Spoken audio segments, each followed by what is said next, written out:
delinquent, a rigid law should be made and enforced to protect the public. Today, no little girl is absolutely safe to travel by herself. And I could go on, but it has me thinking about my sister, who's putting on a fashion show for her final English project, or senior project for the year. It's going at our church, and it's going to both fund her mission trip, plus the a charity or a fundraiser group called Invisible Children, which was started by a group of high schoolers who researched the situation in an African country, I believe. It might have been Uganda, somewhere around there. Forgive me if I'm wrong, but basically where young kids, like 10 years old, 10, 12 years old, even maybe 7 to 12 years old, who were recruited for the rebel army, basically, or not the rebel army, but the army of the dictator and the government in power, because they couldn't recruit older people because they would rebel. And it's easier to get people when they're young and just brainwash them to believe that there's only this way, right? There's only fighting and killing and suicide bombing. It's just horrible. And it just keeps on going because they keep moving from town to town, and they keep kidnapping children and attacking schools, and the society there isn't the same as it is in the U.S. There aren't cell phones, there aren't computers. You can't just call up someone and say, hey, we need help. They're here.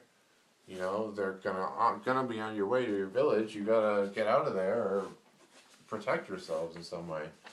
And so what they're doing is they're trying to come to their rescue. They're trying to bring technology so they can protect themselves, and they can hopefully, stop this whole thing and stop the never-ending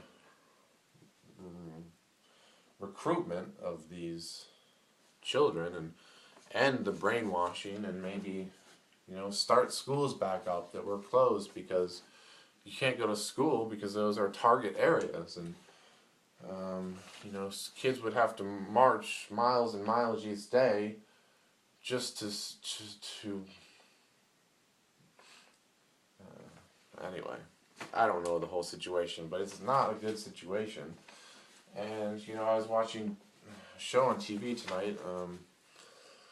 It's an hour-long talk show on CNN. It's replacing the Larry King hour. It's by what's his name?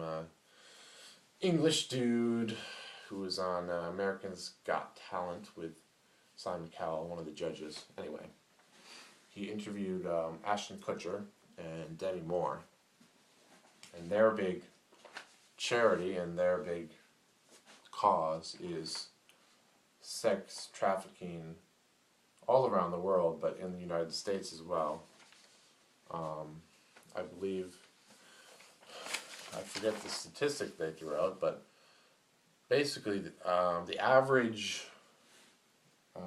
prostitute in the U.S. I believe the average prostitute in the U.S. starts prostituting herself at 13 years old, and the vast majority of them are forced into it by older people who take advantage of their either low income situation or their bad family situation and promise them to take care of them, and for a few days they probably do, until they force them, lock them in a house,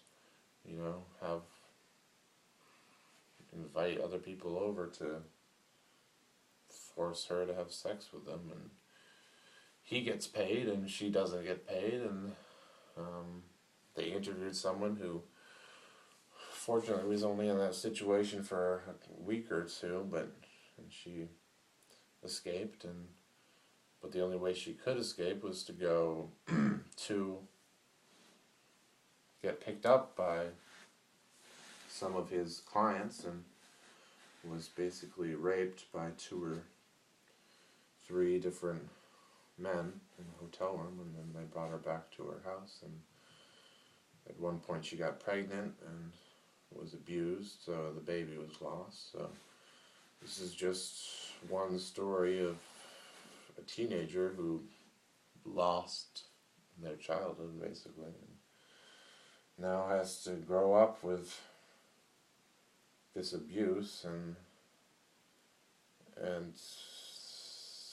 you know, you can try to put a positive spin on it that, you know, I think the more traumatic situations that you get put in,